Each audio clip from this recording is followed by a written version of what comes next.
siku ya leo ni kwa kizungu we are being sifted. Kiswahili tunachungwa kwa kichungi. Kwa hivyo hebu tusome kutoka mstari wa 31. Ni Luka kifungu cha 22 mstari wa 31 kuendelea pale. Na ninasoma kwa kizungu. And the Lord said, Simon, Simon, indeed Satan has asked for you, that he may sift you as wheat. But I have prayed for you, that your faith should not fail. And when you have returned to me, strengthen your brethren. But he said to him, Lord, I am ready to go with you, both to prison and to death.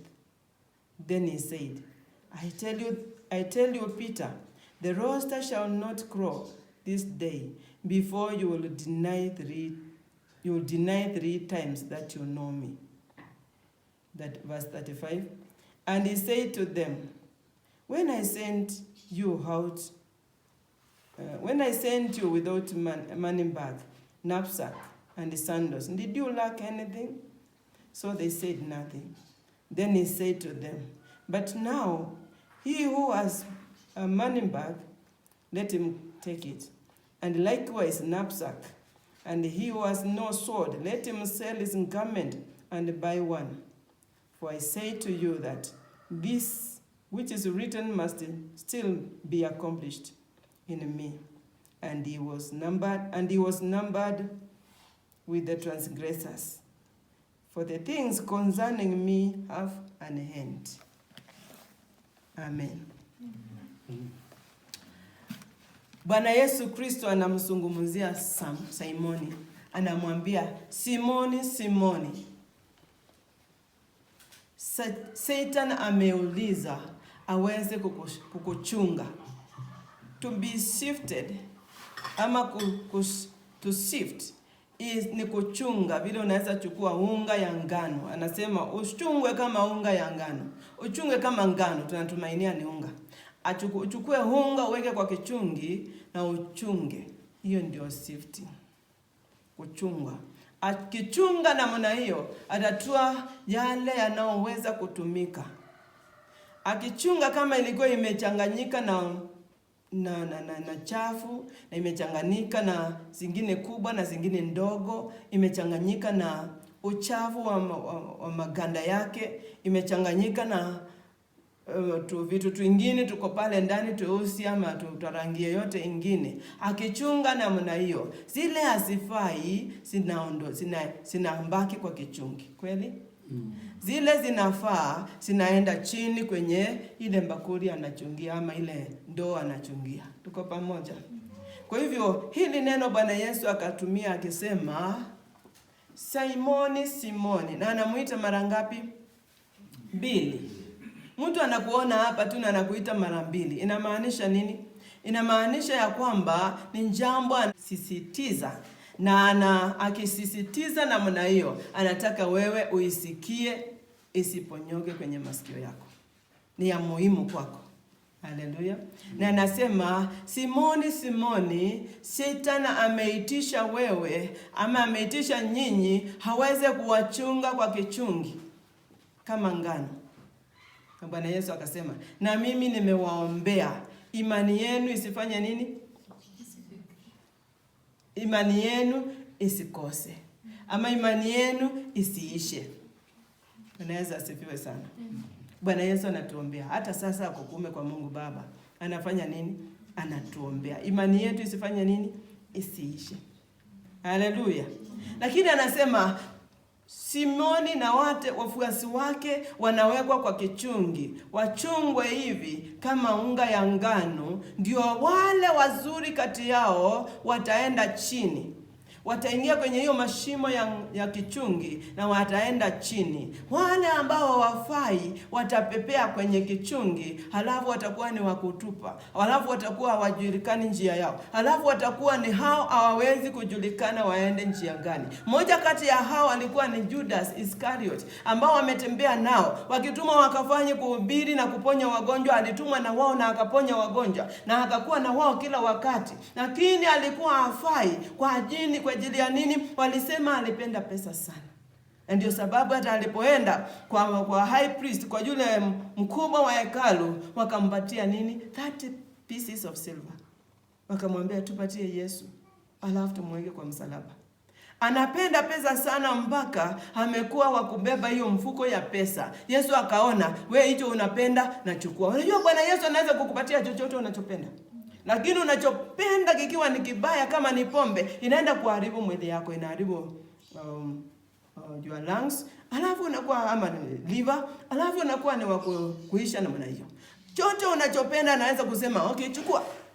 Kiwe kizuri kiwe kibaya, anaweza kuambia chukua. Lakini unapoenda kukitumia vibaya na sana, unakuta kinakuharibu wewe mwenyewe. Alipopenda pesa namna hiyo, anapewa na mfuko ya pesa, na naambiwa utakuwa ndio wewe utatuchungia pesa. Anabeba pesa hivyo, anapobeba anachukua, anafanyia vile anavyotaka. Mwishowe hiyo ya kupenda hiyo pesa ilimsukuma kuuza mwana wa Mungu. Na alipomuuza mwana wa Mungu, basi akakuwa kichungi ilipokuja ndio wa kwanza alikuwa wa kuenda. Ukiangalia hiyo kifungu mstari wa 4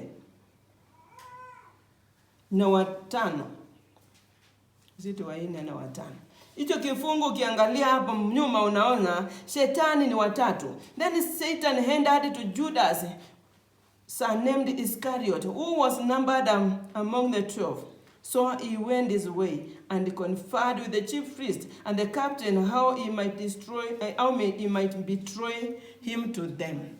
You see, alikuwa amependa pesa na akaenda kwa mkubwa wa hekalu, aende akaelezane na wao vile atamletea Yesu, na wakampatia pesa. Ukisoma hapo vizuri, kwa hivyo pesa ilikuwa imemuwai, na kichungi ilipokuja already ilikuwa imemmaliza. Ukiangalia mistari ingine iko hapo chini, alikuchukua hizo 30 pieces of silver na akamuuza Yesu. Na Yesu alipochukuliwa akipelekwa, na yeye akaanza kujilaumu mwenyewe, akasema nilifanya makosa. Akachukua hizo pesa arudishie mkubwa wa hekalu, lakini wao wakajua wakakuwa hatuna haja, hatujui chenye ulifanya, shida yako kama unahukumika. Akaenda akafanya nini?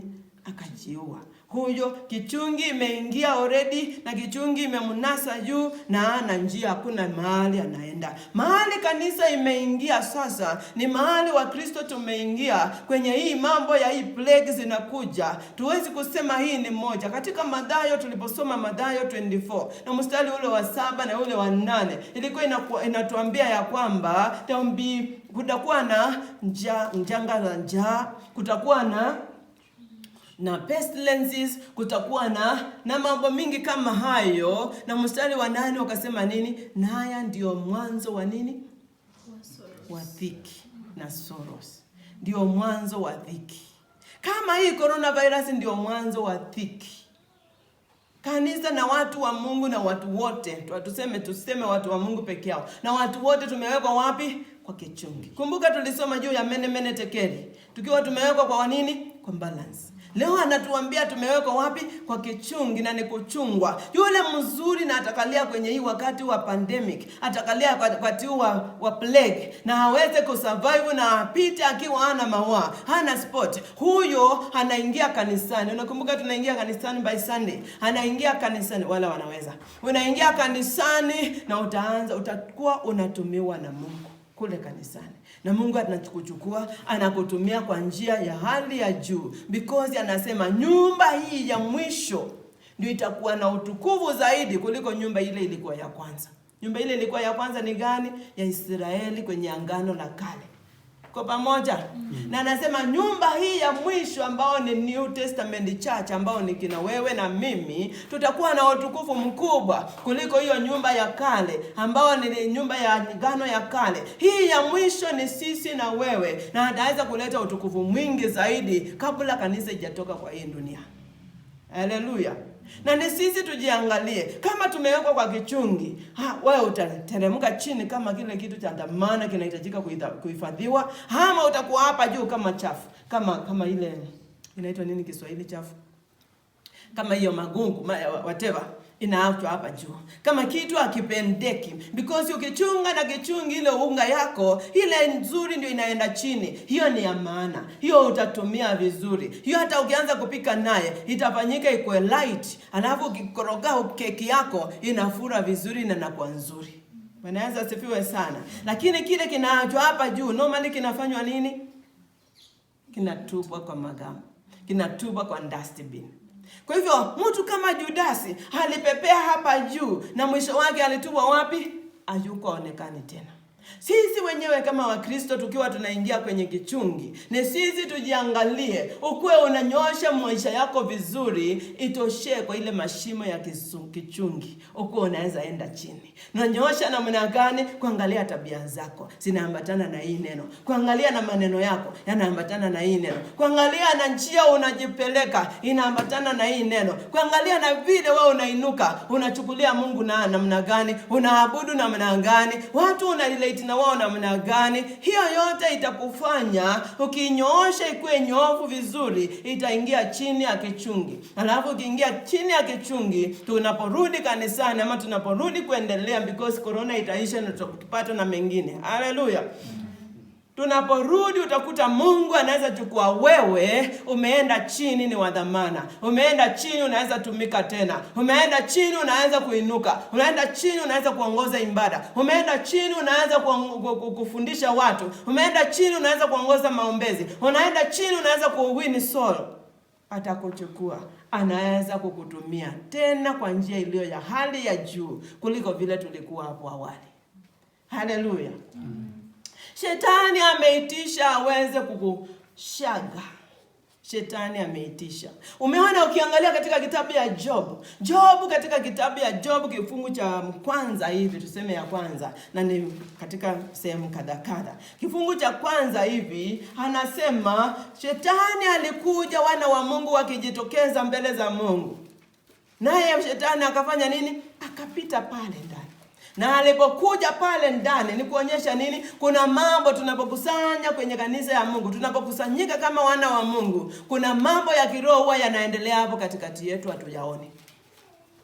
Tuko pamoja? Kuna shetani huwa anajiingiza pale hatumuoni. Wana wa Mungu wanapojikusanyisha, shetani naye akajiingiza pale na Mungu akaanza kusema, umemwona Ayubu? Mtumishi wangu ambao anaongopa dhambi na hatajwi na dhambi. Hata watoto wake wakienda sherehe zao anakuja anatubu na anatoa sadaka ya dhambi. Na anakuwa ni mtu apendi dhambi hata kama. Umemwona Ayubu? Mungu anazungumza na nani?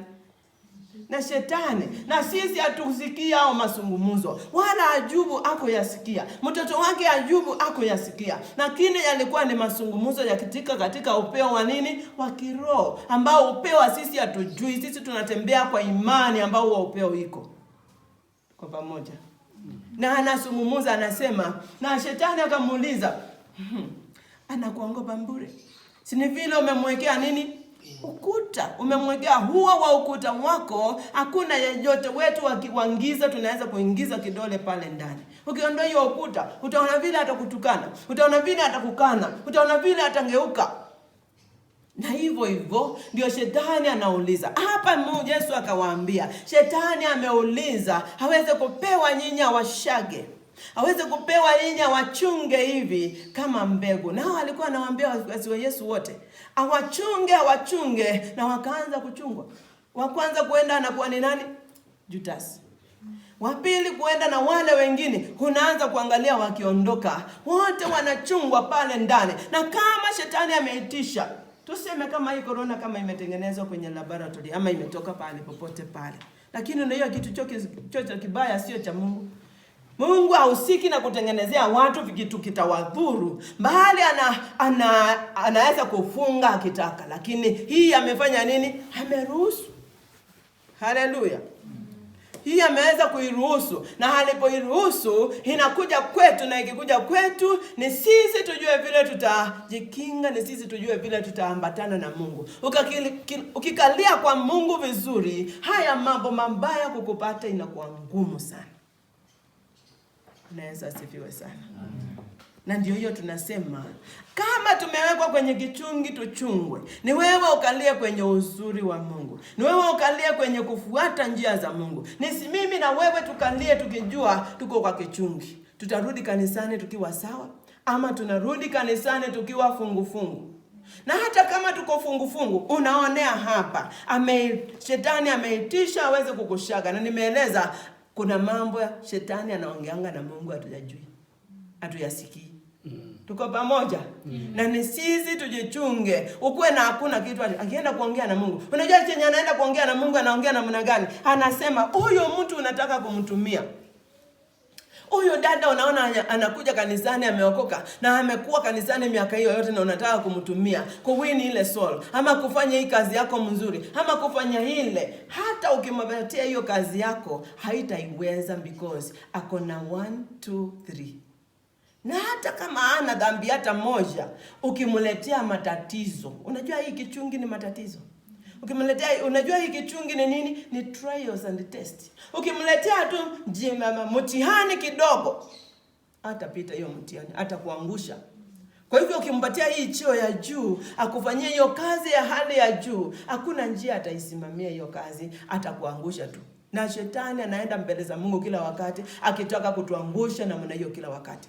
Anasema hii hata wakirudi kanisani hawa hawataweza hiyo kitu, watie tu mtihani kidogo, waletee tu jaribio kidogo tu, utaona wanakuangusha. Na hivyo ndio alifanyia Ayubu. Akasema si unamzunguka na ua lako, si umwekee tu mtihani kidogo tu, majaribu kidogo tu, uone atakukana kwenye macho. Na Mungu akamwambia, enda jaribu, lakini usinguze moyo wake. Unaweza imagine Ayubu akiketi kwa nyumba akifikiri ng'ombe zake na ngamia na kila kitu kinaendelea vizuri sana, unakuta ya kwamba anakujiwa na mfanyikazi mmoja hadi mwingine. Tumekuwa na ng'ombe zikiendelea vizuri, wamekuja wamefanya zimeisha. Tumekuwa na hapa tukifanya hivi, ngamia zimeisha. Kondoo na mbuzi zimefanya nini? Zimeisha. Na watoto wako walikuwa wanasherehekea, na wao wamefanya nini? Wameisha. Mali yote, watoto wote in siku moja. Kama ni wewe unavuvuka, si ndio? Alafu unaanguka tu hapo. Ayubu akasimama. Sisi tunahitajika tunasimama. Ayubu akasimama na akasema nini? Nilitoka kwa tumbo ya mama yangu nikiwa nini? Uchi kama sisi. Kuna mtu alitoka na nguo? Kuna mtu alitoka na viatu zile za shine ziko na gold? Hapana, tulitoka nini? Uchi. Ayubu akasema, na kule kwenye kurudi mahali nilitoka nitaenda namna gani? Ndio huwa inanishangaza tukipenda pesa, tukipenda vitu za dunia hii, tukipenda mali, tukipenda vitu, because unatoka mbure utaenda nini? Na kila mmoja ataenda. Na ndio tunasema nini? Tunasema ya kwamba Bwana atusaidie. Chochote kitatufanya tukichungwa tumbaki juu, tukue useless, tukue wale hawahitajiki, ni wakutupa kwenye dustbin, tukiondoe. Na kiondoke kabisa. Ayubu, shetani akasema, bado unamzuilia huyo mtu, because umenguza tu nje, ndio sababu hajakukana. Ukinguza ngozi yake, ukinguza na mwili yake na nyama, utaona vile atakukana. Shetani amchochea nani? Mungu. Kwa ajili ya watumishi wako. Kunaweza kuwa watumishi wanaishi kwa siku ya leo kama sisi, wanaweza simama kama Ayubu. Anamaliziwa mali yake na watoto wake wote, alafu na ngozi yake na nyama inakulwa na, inaitwa nini hizo boils? Inakulwa na hizo vidonda. Inakulwa kila mahali, inakulwa. Na mpaka hata ikulwe namna gani na ajipake majifu namna gani, akuwe kitu hawezi kuangaliwa, bado anasema Mungu my redeemer, Mungu wangu nitamuona. Na nitajua yule mkombozi wangu, nitampata na nitamuuliza maswali na nitamuona. Na alimuona. Alimuona akiwa anauisha maisha yake ndabo. Na anapata wasichana walio warembo zaidi duniani. Haleluya. Ndio tunasema nini? Simon anaulizwa na Bwana Yesu, Simon, shetani ameitisha nyinyi nyote awachunge hivi. Na kwa kweli ikawa imeonekana Judas Iskariote ameshachungwa, amejinyonga. Hao wengine nao, because kuna mstari iko hapo nyuma, kwa hiyo kifungu iko nyuma inasema nini? Utapiga kiongozi na wafuasi wote watafanya nini? Of course nimeparaphrase inasema and the sheep will scatter. Kwa pamoja. Unapiga ule mchungaji wa kondoo na kondoo watafanya nini? Wanatawanyika. Sasa hiyo ndio Yesu anawatayarisha akiwaambia, hii ikikuja kuingia mtatawanyika nyote. Na kila mmoja atakuwa hana njia ile anaenda. Na Simon anainuka pale akimwambia, kabla Simon hajainuka kuna mstari hapa nataka kunguzia. 32 unasema ya kwamba I have prayed for you that your faith should not fail. Unaona? Bwana Yesu akumuombea aende akafaulu. Bwana Yesu akumuombea akuwe na baraka nyingi. Bwana Yesu akumuombea asimame zaidi. Bwana Yesu akumuombea akuwe na watoto wengi. Bwana Yesu akumuombea akuwe na afya njema. Mahali alimuombea imani yake ifanye nini? Isishindwe, isianguke. Imani ni kitu muhimu wakati ule tunaendelea kwenye hiyo kichungi. Imani yako ni kitu muhimu sana wakati tunaendelea na kichungi. Because hiyo imani ndio itakufanya usimame na usimamie hizi vitu. Kuna mtu anachungwa mpaka unajua kuchungwa nimesema ni majaribu inakuja na matatizo. Kuna mtu anachungwa unakuta hakuna sumuni kwa mfuko yake. Sumuni iliisha kitambo. Hakuna na ndururu kwa mfuko yake. Ni kuchungwa, tunachungwa. Ndio uweke kwa majaribu zaidi, bila pesa utafanya nini? Kuna mtu anachungwa kwa majaribu, anakuta hawezi sikizana na mke wake because ile kitu chakula ilikuwa kwa nyumba wametumkia, anasemekana ametumia yote. Ameharibu. Na kwa hivyo hatutasikizana because unanitisha chakula na hakuna chakula. Kuna mtu anachungwa unakuta huku landlord anakusonga na wewe uko huku unaitishwa watoto chakula na mama na unasongwa. Kuna mtu anachungwa. Majaribu imekuja na mingi na tunachungwa. Na kila mmoja anachungwa. Kuna mtu anaenda kazini, hapati pay yake, anaambiwa imekatwa ama hakuna. Ni kuchungwa, tunafanya nini? Unachungwa. Na Bwana Yesu akasema, nimekuombea ile imani yako isifanye nini? Isiishe, isiende chini, isimalizike, isianguke. Imani ndio muhimu sana ya kuchunga wakati huu tumefikia wakati huu. Haleluya. Na Bwana Yesu ameona, simuombii watoto wake waendelee na wasome sana. Simuombii mambo mazuri yote yaingie kwake, lakini namuombea imani ndio muhimu kwa wakati huu. Na kila mmoja lazima tujue imani ndio nini? Muhimu kwa wakati huu. Tafadhali usiende kuanguka kwa dhambi kwa ajili ya njaa. Imani ndio muhimu sana. Ngojelea Bwana atatuma ndege wa angani, alitumia Elijah, na wataleta chakula. Kwa kidogo tu kabla hamjakufa kutakuwa na chakula. Haleluya. Mama tuliyosoma siku ile nyingine wa Zarephath alisema ni hii moja tu ilikuwa imembaki, tukule na tumalizike. Na hivyo chakula ikaanza kuingia mtumishi wa Mungu alipoingia kwa nyumba. Haleluya. Na ndio tunasema nini? Tunasema tunachungwa, lakini majaribu itakuwa nyingi. Imekuwa kwa kila mmoja. Tuingie kwa watoto wanasoma, wako nyumbani. Tuingie kwa wamama, tuingie kwa wababa, tuingie kwa kila mmoja. Majaribu ni nyingi. Wasichana wakiwa nyumbani, ndio hiyo wanakuwa pale na kila mahali. Mimba mpaka zinatangazwa kwa TV. Majaribu mingi. Mpaka wanatangaza wanaopata mimba. Mpaka wanatangaza wanaodandisiwa na wazee na wababa zao. Mpaka wanatangaza. Na hizi vitu naziona kwa TV, nasema Mungu anadhihirisha kwa nini ameleta coronavirus. Ameachilia coronavirus ikuje.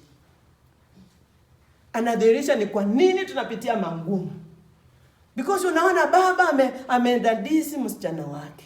Na msichana anadadiziwa na watu 100. Sijui nini zinaendelea, vitu mbaya, racism inaendelea. Kila kitu kinaendelea kibaya, lawlessness imejaa. Na Mungu anatudhirishia hata kwa runinga chenye kinamfanya aachilie mambo mabaya yakuje. Ndio hiyo nasema ni mwanzo. Na kama ni mwanzo, Bwana Yesu amekuombea imani yako isifanye nini? Si usimame na wewe unganishe na maombi yake, useme Bwana Yesu ameniombea, sianguki kama Judasi, sianguki kama wale wanaanguka, nitasonga na mbele. Haleluya. Na hata akinikuta niko na njaa kabisa na sijakula kwa siku 7, bado nitakuwa nina imani. Haleluya. Hata akinikuta sijalipa rent ya nyumba, bado nitakuwa na imani. Hata akinikuta nikiwa haja na hamu, bado nitakuwa nimehifadhi ile imani ameiombea. Amemwambia Simoni na wale wengine, nimeombea imani yenu msianguke. Maombi ni muhimu sana kwenye hii wakati. Maombi. Kwenye maombi unapata neema. Kwenye maombi unapata baraka. Kwenye maombi unapata kuinuka. Na ni lazima ujitie kwa maombi kama utachunga imani yako. Haleluya. Lazima utajitia kwa maombi. Bwana Yesu akasema, mambo yangu, ile mstari nimemalizia pale 37. Akasema, this for the things concerning me have an end. Ndio sababu nilienda kwa hiyo mstari. Vitu ambazo zinamhusu Yesu siko na mwisho. Na sasa tumeanza kukaribia mwisho wake. Yesu alizianza wakati amezaliwa. By the way, zilianza kwenye Genesis mpaka Mungu akiumba dunia na kuweka binadamu hapo ndani. Ndio vitu zinamhusu Yesu zilianza wakati ule. Lakini akakuja kuanza kuzidhihirisha siku ile amezaliwa. Na mpaka wa leo tuko kwa hiyo wakati ambazo anadhihirisha vitu zile ameundiwa na amesungumuziwa na Mungu. Haleluya. Na mtu kama wewe na mimi tumeingia kwenye mambo yale Bwana Yesu ameandikiwa. Sisi tuko kwa hiyo plani ya Mungu. Na tukiwa kwa hiyo plani ya Mungu, ametuombea imani yetu isianguke. Naona tumekuwa kwa plani ya Mungu, ile Mungu ameandikia Bwana Yesu, na tumefikia wakati kama huu. Hatuwezi kujua baada ya corona kunakuwa nini hapo next. Na ni mpaka kila mmoja ajikakamue. Mambo yale itakufanya ukose mbingu, achana nayo. Mambo yale itakufanya uende chini ukitoka kwa hii mwili, si afadhali uachane nayo. Anasema nini katika Mathayo 7? Anasema ya kwamba kama mkono wako unakufanya uanguke kwa dhambi, fanya nini? Kata. Mguu nayo kata. Afadhali uingie mbinguni ukiwa una jicho moja, kuliko ukiwa na jicho macho yote mawili na unaenda wapi? Jehanamu. Tuko pamoja? Na wakati umefika tuiangalie sisi wenyewe, kila mmoja kwa undani. Wakati wa miezi 3 tumewepewa kukaa nyumbani. Sasa hii tunarudishwa kanisani kwa upole. Tukirudi pale kanisani, kama kuna mambo ambao umekuwa nayo inakufanya uende jehanamu, afadhali uache nyumbani na uache mahali popote. Ukiingia kwa Yesu, ujisafishe. Alafu atubariki. Imani yako isifanye nini? Isififie. But when you have returned to me, unaona? Ilikuwa ni majaribu ambayo inawafanya wafuasi wote waanguke na backslide. Kwa nini anasema when you have returned to me? Ni kwa ajili wote watakuwa wameanguka, imani imeisha na backslide wote. Na ni ukweli wale backslide. Hebu angalia katika Yohana kifungu cha 21 na mstari nafikiri ni wa 2 ama wa 3. Hebu angalia hapo John the Gospel kifungu cha 21, kile kifungu cha mwisho. Mstari ni wa 2 ama wa 3 na wa 4. Wote wakakusanyika na Simon Peter akasema, huyo Yesu sijui mambo yake. Si ndio huyo amesulubiwa? Mimi narudi fishing. Wakaanza kurudi kwenye their professional jobs. Wakaanza kurudi kwenye makazi zao. Iko. Yeah. Anasema nini mstari wa 3? Wa 3. Simon Peter said to them, I am going fishing. They said to him, we are going with you also. They went out and immediately got into the boat, and that night they caught nothing. They got nothing. Because ameshawaita. Ukishaitwa, umeshaona hata wale wanatoka kwenye mwito wanaenda politics. Mimi I'm not criticizing anybody. Mungu nisaidie. Bwana asifiwe sana. Ukiitwa jua umeitwa na uingie kuitwa. Kichungi kiko pale kinachunga. Ukuwe na msimamo. Bwana Yesu asifiwe sana. Ukuwe na msimamo. Wakaitwa. Na wakaanza kusema Yesu amesulubiwa, hatujui vile yake itakuwa, basi mimi narudi fishing. Akarudi mahali aliitwa. Si waliitwa wakiwa wanafua samaki. Wakarudi kufua samaki. na wakaenda na wengine. Ukisoma hiyo mstari iko chini, ana analyze watu kama 6 hapo walienda na yeye. Kichungi kinawachunga kweli kweli. Mpaka wamechungwa wamekuwa. Sasa ile kitu tulikuwa tunafuata ni nini? Hata tuoni. Huyo Yesu tulikuwa tunamfuata ako wapi sasa? Hata tuoni. Halafu saa hiyo wamerudi kwenye fishing, backslide. Na ndio sababu hii kwenye Luka kifungu cha 22 mstari wa 33 na wa 32 anamwambia, ukisharudi ukuje kutia nguvu wateule. Because chekecheo itakucheka mpaka uanguke na backslide. Na uende fishing tena. Kinafuata pale. Unakifuata pale. Uende fishing tena. Kwa hivyo hii corona inaweza kuchunga mtu alikuwa pale kwa madhabahu aende mpaka arudi fishing. Inaweza kuchunga mtu alikuwa kiongozi wa praise and worship. Ndio alikuwa anapiga instruments vizuri. Ndio alikuwa na hasha mkubwa. Ndio alikuwa anafanya kitu fulani kanisani akifanyia Mungu kazi vizuri. Corona itaweza kuchunga. Ama hizi mambo imekuja zinaweza kuchunga wewe. Ukuwe hautarudi pale mahali unatapikwa kwenye dustbin. Hawa backslide. Akatapikwa kwenye bahari. Lakini ukienda baharini mahali Yesu hajakuita, unajuta kwa nini nilikutana na Yesu. Because akishatia alama ya mwito kwako, ukienda nje nyingine hakuna chako. Umesoma juu ya Jona? Bwana Yesu asifiwe. Umesoma juu ya Jona? Ukienda njia nyingine hakuna chako, umepoteza na maisha yako yote. Ni mwito iko na alama kwako na usingatia hiyo. Ndani ya mwito huo utapanuka. Ndani ya mwito huo utaneneva. Ndani ya mwito huo utakuwa mtu mkubwa. Ndani ya mwito huo utakuwa mtu mashuhuri na utajulikana kila mahali. Nje ya hiyo mwito umeitwa, unaendea shida. Unaendea dustbin. Bwana Yesu atusaidie sana. Haleluya.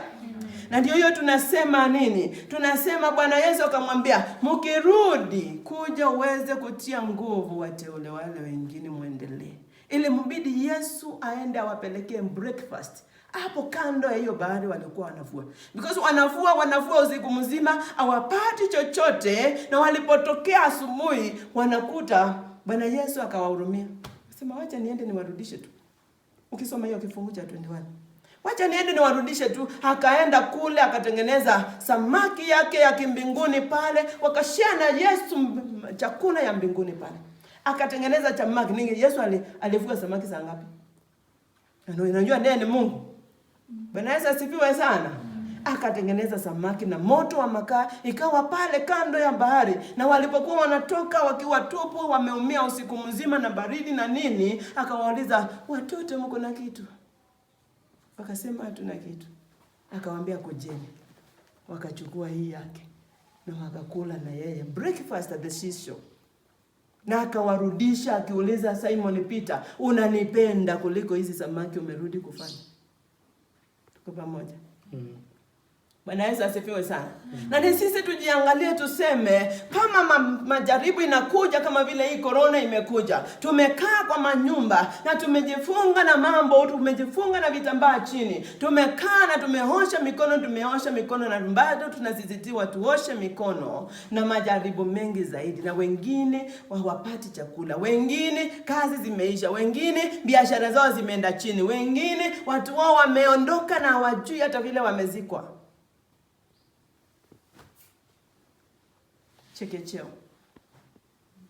Chekecheo. Na tunachungwa namna hiyo. Yoda Peter akiongea akasema, yule anapita. Yule anakufa anaenda na hii chekecheo. Ni kama alikuwa anajua chenye Bwana anatupatia. Anaweza asifiwe sana. Kuna yule anaenda na hii chekecheo na anazikwa na hata watu wao wajui vile amezikwa. Kuna yule anapita na wewe unapita namna gani? Ni ujinyooshe uingie kwa hizo mashimo ya chekecheo. Anapokuwa wa value kwa Bwana atakutumia siku yako. Haleluya. Amen. Bwana Yesu akasema 33. Ni Petero anasema hivi, anasema, but he said to him, Lord, I am ready to go with you both to prison and to death. Na hivi ndio tuna promise Mungu kila wakati. Kila wakati unapookoka, unaanza kusema sasa hapa nimebarikiwa. Nitakaa kwa Bwana. Nitafanya kazi ya Mungu milele. Nitaishi kwenye madhabahu ya Mungu. Na watoto wangu watajua Mungu. Na mambo yangu yote itakuwa inaegemea kwa Mungu. Na Mungu nionyeshe chenye nafanya. Ngoja huyo ndugu akutane na kasichana kazuri kanaimbisha kwaya pale kanisani, anaenda nako. Ameweka ile ahadi? La. Ngoja ya mtu aletewe hiyo chekecheo ya pesa. Naambiwa hizi pesa. Ama msichana, ama kijana, yeyote yule, pesa, alafu anaenda na hiyo. Vitu nyingi zinatuangusha. Tamaa za mwili zetu zinafanya nini? Zinatuangusha. Nini kilimwangusha Petero? Ameahidi Bwana Yesu, naenda na wewe mpaka kwenye prison. Naenda na wewe mpaka hata wakikuweka kwenye mauti, nitakuwa pale na wewe niuliwe nawe. Petero hakujua ni binadamu kama sisi. Anaona kama Yesu ni walika moja na yeye. Na mimi am not criticizing Petro. Alijaribu sana by the way. Wanaweza asifiwe sana. Tunasoma tu mambo chache kuhusu vile alihusiana na ile jambo. Haleluya. Na tunamheshimu, alitenda mambo. Nafikiri huyu Petro, hata hiyo ilikuwa chekecheo ya kumchunga akwe mwembamba, aingie kwenye kichungi ndio Mungu akatumtumie sana. Because baadaye aliweza kuwa anapita hivi na hata ana shughuli ya kuangalia ni nani wagonjwa. Akipita namna hii, wagonjwa wakiwa kando wanafanya nini? Wanapona na kivuli chake. Akipita namna hii. Tuko pamoja. Chekecheo. Chekecheo si mbaya na si ngumu, lakini ni sisi tujiweke kwa maombi. Anasema nini? Yesu akasema nimewaombea. Imani yenu isifanye nini? Isiishie kwa hii chekecheo. Isiishie pale. So Petro anamwambia, tutafuata vile Petro alifanya hapo mbele. Lakini angalia mstari wa 40. Mstari wa 40 nasema maombi muhimu. Maombi ndio key. Ndio kifunguo chenye hii mambo ya chekecheo. Maombi. Ni wewe ujiingiza kwa maombi sana. Bwana Yesu anasema, omba bila kufanya nini? Kukoma. Na hili ni jambo huwa narudia almost every Sunday.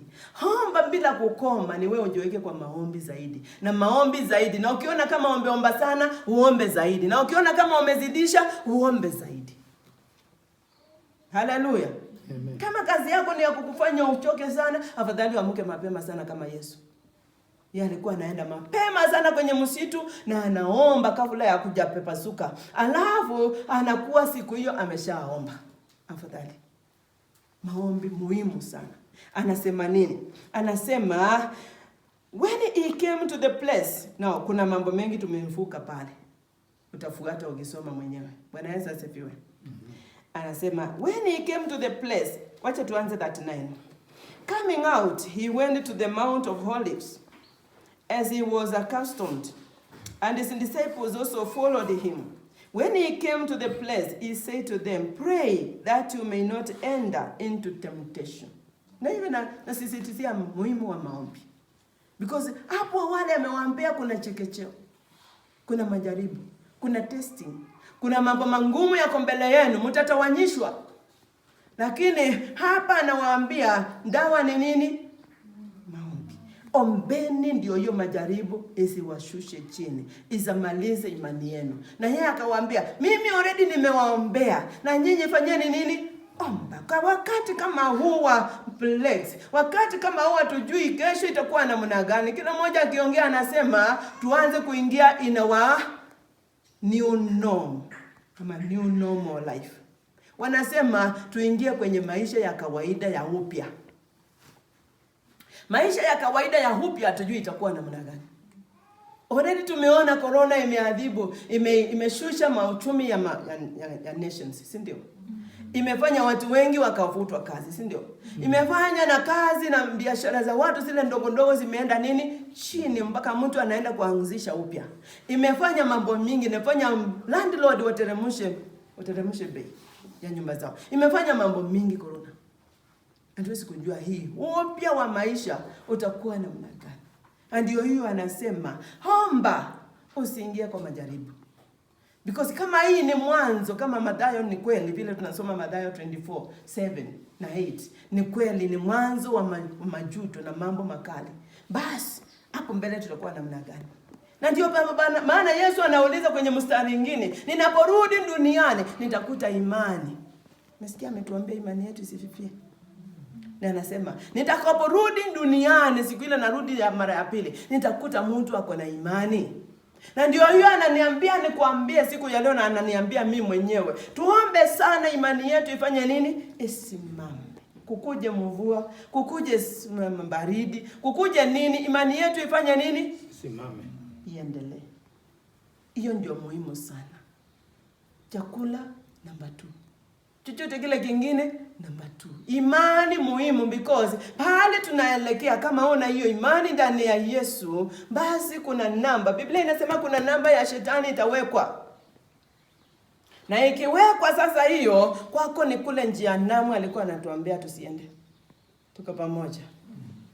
Kwa hivyo kila mmoja kujiweka ndio asiingie kwa matatizo, because vitu za shetani zinakuja na udanganyifu mwingi ambao waweki.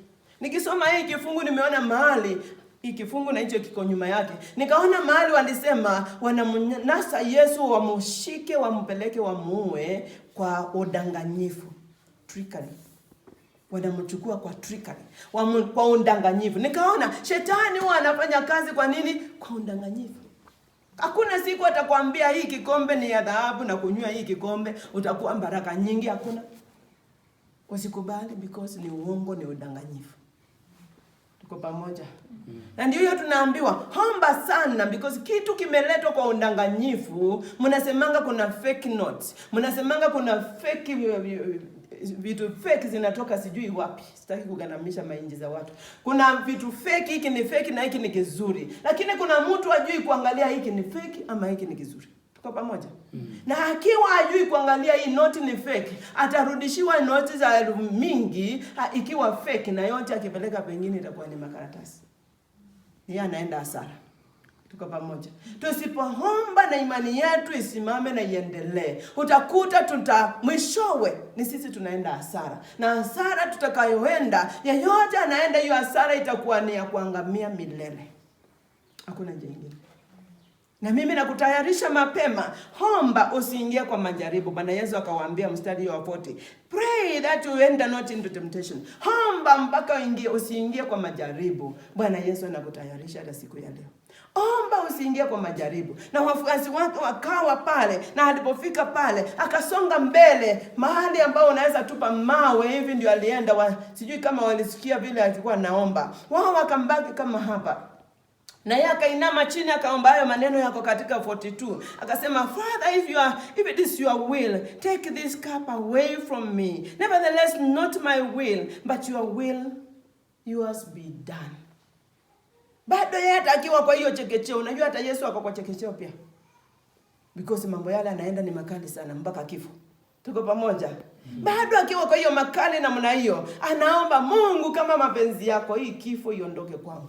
Hii kushikwa nyara nipelekwe nikauliwe iondoke kwangu. Hii kutundikwa kwa msalaba iondoke kwangu. Lakini kama sio mapenzi yako, mimi sitaki kusukumia my desire. Ikuwe ni ile mapenzi yako.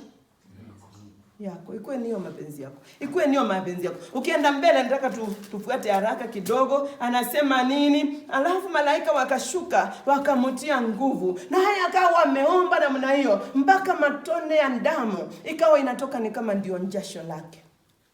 Matone ya damu. Hiyo mstari ziko hapa. Ukiendelea unasoma vizuri. Naelekea nikienda haraka kidogo. Bwana Yesu asifiwe sana. Amen.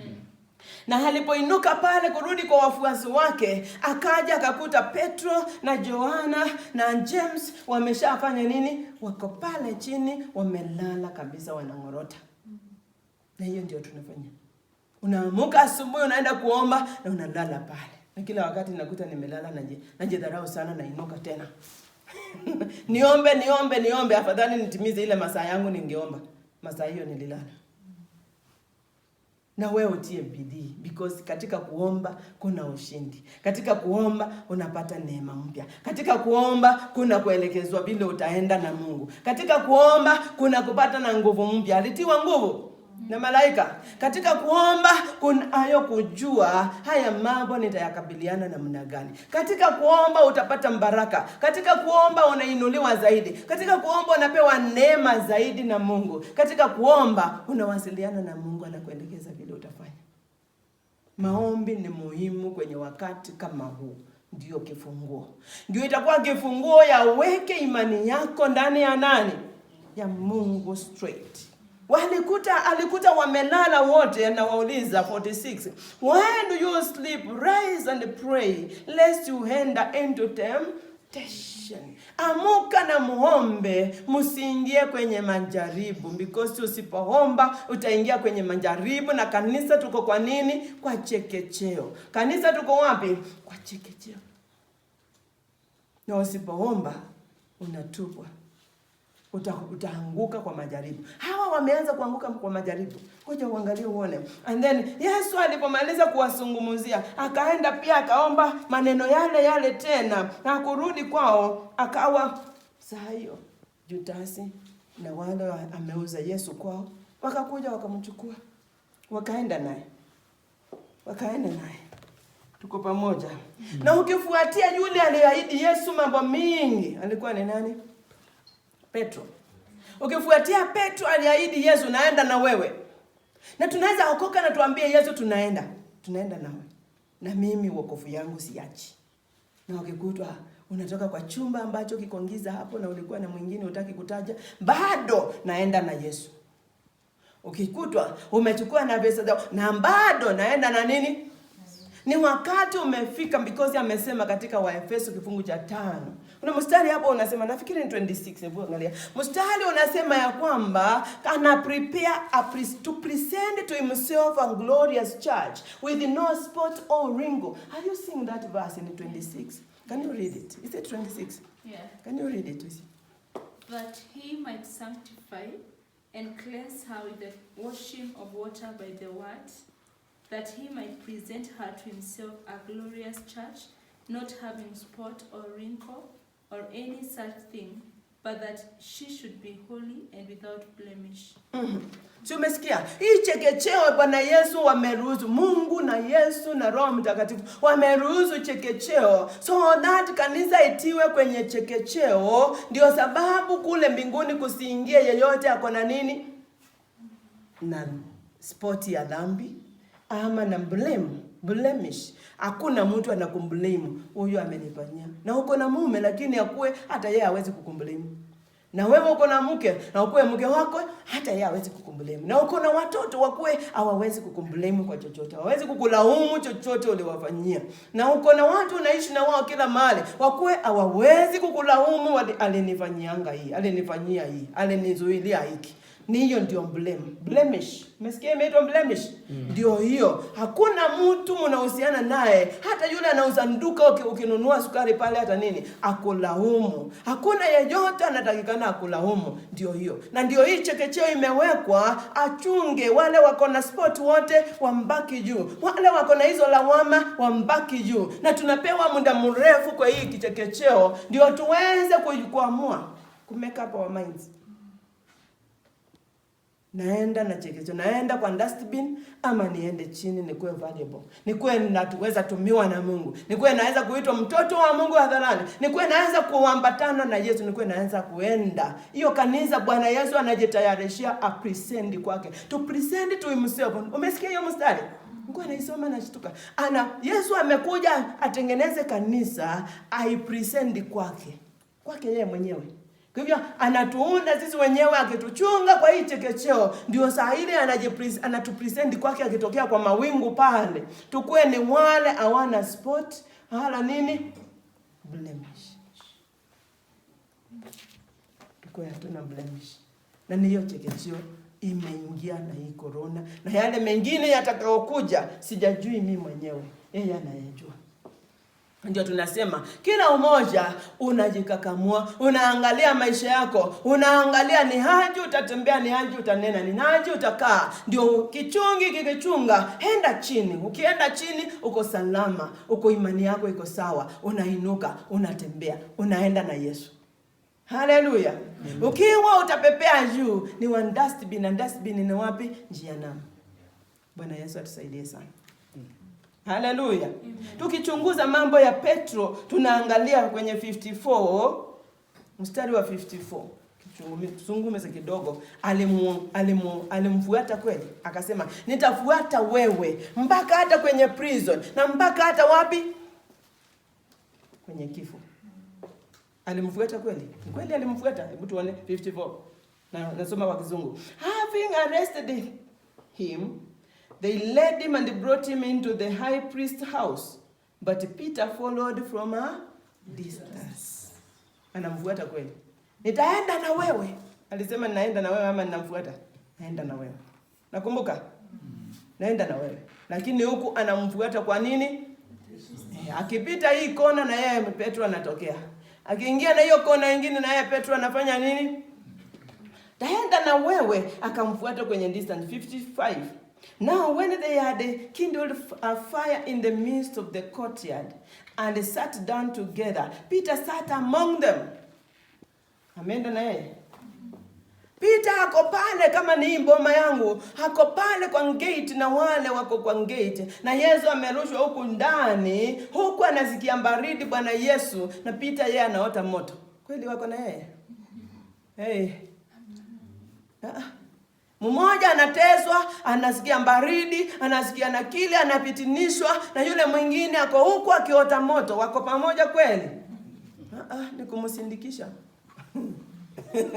Na tusikuwe na ni wale watasindikisha Bwana Yesu tukimwambia tumeokoka na tunaenda na yeye. Amen. Amen. 56. And a certain servant girl, seeing him as he sat by the fire, looked intently at him and said, this man was also with him, but he denied him, saying, woman, I do not know him. Msichana mwanamke pale wakiota moto pale nje, anamuona anasema hata huyo mtu alikuwa na Yesu. Alafu Petro akasema nini? Dada, simjui huyo. Kumkana Yesu. Kuna hii mambo imeanza, tumesema pestilence hizi zimeanza. Kuna mahali zinaenda kufika, ukuwe ni wewe utatambua uko na Yesu, unaenda na Yesu ama unaenda na njia nyingine. Ni wewe uanze mapema. Ni wewe uanze mapema na kuchunga imani yako isimame. Ndio wakati ukifika kama huo, wewe mwenyewe uamue, naenda na Yesu. Na niko na Yesu. Peter hata akiwa huko nje, amemwacha Yesu kwa distance aumiswe na aumie. Lakini hata akiulizwa juu ya huyo Yesu, anasema simjui. Naona wokovu wetu. Tuchunge wokovu wetu. Ni ule watu kona Yesu saa ile hako ama saa ile tuko kanisani, na tukitoka pale nje simjui. Ama ni wokovu ina gani? Bwana Yesu atusaidie. Amen. Bwana Yesu asifiwe sana. Amen. 58. And after a little while, another saw him and said, you also have them. But Peter said, man, I'm not. Mwingine anakuwa pale anashuhudia, hata wewe ni mmoja wao wale wako na Yesu. Lakini anamwambia, wewe amen. Si nitaje hizo maneno. Sijui. I'm not. Siko wa hiyo group. Corona. Tukiwekwa kwa kichungi, utaweza kukana Yesu ama unaweza kusimama. Alikuwa kwa kichungi already. Ako kwa kichungi. Na unaona ukiweka unga kwa kichungi, unapeleka unga pande hii na pande hii kwenye kichungi. Uone gani itaingia ngani na mbaki. Tuko pamoja. Bado ako pale juu. Haingie ama ateremuke. Hako pale juu. Sisi wenyewe tunawalaumu Peter ama tunaosoma juu ya Peter. Tutasema nini juu ya maisha yetu? Unasing ndani ya kichungi ama unako pale. Chekichio imewekwa. Na ndio hii imeanza na corona. Tujui nini next inakuja nimesema. 50 mstari wa 59. Then after about an hour had passed, another confidently affirmed, saying, surely this fellow also was with him, for he is a Galilean. 60. But Peter said, man, I do not know what you are saying. Mara ngapi? 3 amemkana Yesu akimwambia, you ngai, I don't know what. Sijui chenye unataja hizo. Hizo vitu unanitajia kwenye maisha yangu, sijui. Na saa hiyo anaketi Petro, anaketi kama pale nje, na Yesu ako mahali pamefunguliwa kule ndani, anaweza kumuona kwa macho. Mara moja tu Yesu anamwangalia, anampindukia, anamwangalia kwa macho. Kabla ya jogoo kuwika, Yesu alikuwa amemwambia nini? Kabla ya jogoo kuwika, Yesu akamwangalia hivi, na saa hiyo tu anamwangalia jogoo ikafanya nini? Inawika. Alafu Petro akakumbuka, niliambiwa mara ngapi? 3 na nimefanya mara ngapi? 3. Ako kwa nini? Kwa kichungi. Nimesema ni trials, ni test. Kichungi ni majaribu, ni matest, ni matrial, ni mambo magumu yanakuja mbele zetu, ambayo sio ati umefanya dhambi, sio ati unaitaka, na sio ati nini, na inakuwa sio mangumu sana, unaweza kusurvive. Lakini unahitaji nini? Maombi sana. Na unahitaji kuchunga hiyo imani yako sana. Haleluya. Hapa nasema Petro alipokutana macho na ya Yesu, akakumbuka na akaingia kwenye kulia kwingi, na akatoka kuelekea kule anaelekea akiwa analia sana. Tukiwa watu hatuna thambiti kwenye msimamo wetu, itatubidi kulia namna hiyo na kujuta majuto ambao hatutarudisha tena. Na maneno haya kusema tukidanganyisha, tukisema mambo makubwa mbele za Mungu na bila kufikiria na bila kuona vile itafanyika, sio mzuri. Tuseme kile kitu unajua utapigania na utakifanya. Kiwa unafanya kazi kanisani, fanya kazi ile unajua utapigania na utaifanya. Kufanya kazi ya Mungu sio rahisi. Unapigwa vita na shetani, unapigwa vita na maroho machafu.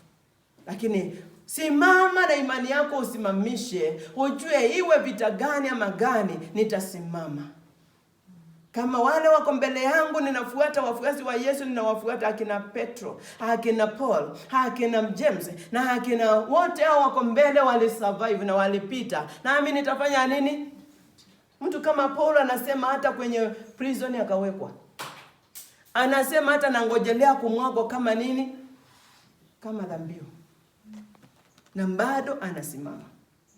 Kama wao wamepita, na wewe utafanya nini? Utapita na mimi nitapita. Lakini ni wewe usimame na ukatae kuwekwa chini, na ukatae imani yako kwenda chini, na ukatae kusimama, na ukatae kumkana Yesu kwa njia moja ama ingine.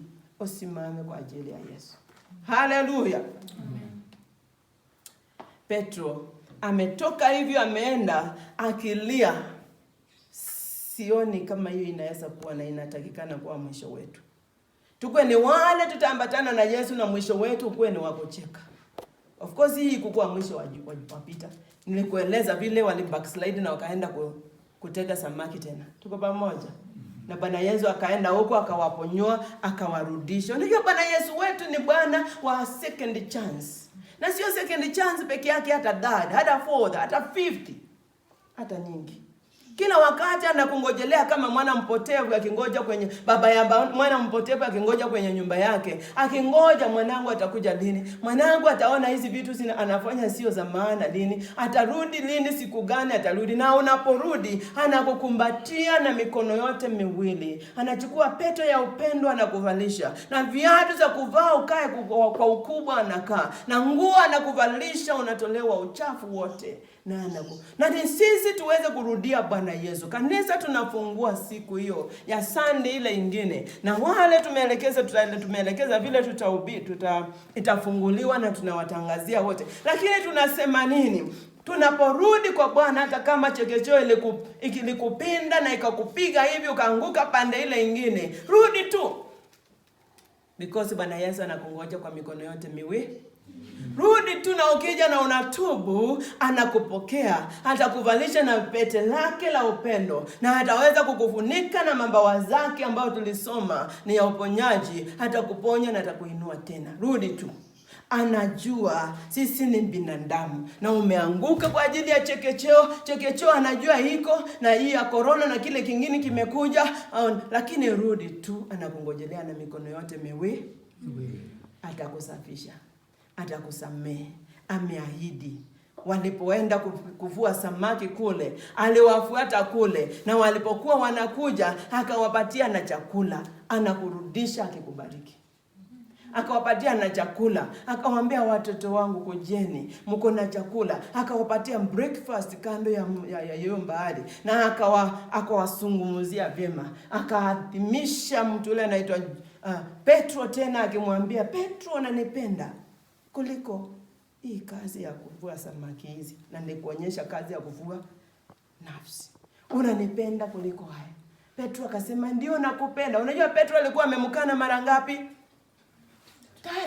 Na Yesu anamuuliza ya kwanza, hiyo inapita. Anamuuliza ya pili, unanipenda kuliko haya samaki? Nakupenda Bwana Yesu, ya pili. Na ya 3 pia anamkanisha, amrudishe ile kukana. Ukikana Yesu unakuwa hakuna njia nyingine, ni kwenda jehanamu. Ndio ile mbidi Bwana Yesu amrudishe Petro, na mara 3 ile alimkana yote irudishwe kwa reverse, renouncing mara ngapi? 3. Na akamrudisha na akamwambia, strengthen my brethren, strengthen my church, strengthen my people. Na ndio hiyo tunasema sisi wenyewe, maombi ni mfunguo wa wakati huu tuko kwa hii pandemic. Na kile ingine ni uchunge imani yako isiingiliwe na chochote, imbaki imesimama. Hiyo ni muhimu sana. Hii imeanza, ni wakati wa dhiki, na umeanza na hatujui utaenda mpaka wapi. Wote wanasema tumeingia kwenye new normal. Nasikia new normal mara nyingi. Wanasema tunaingia kwenye new normal, na hii new normal tujui inaendaje na inakuwa namna gani. Imani yako itakuokoa. Imani itatuokoa, na anasema nitakuta imani itakuokoa. Chunga imani yako isiende. Ombea imani yako. Ombea imani ya watu wa nyumba yako. Ombea watu wako sana wasimame kwenye hiyo imani. Naomba wewe mwenyewe usimame kwenye hiyo imani. Itatuokoa. Haleluya. Bwana Yesu aweze kuwabariki sana.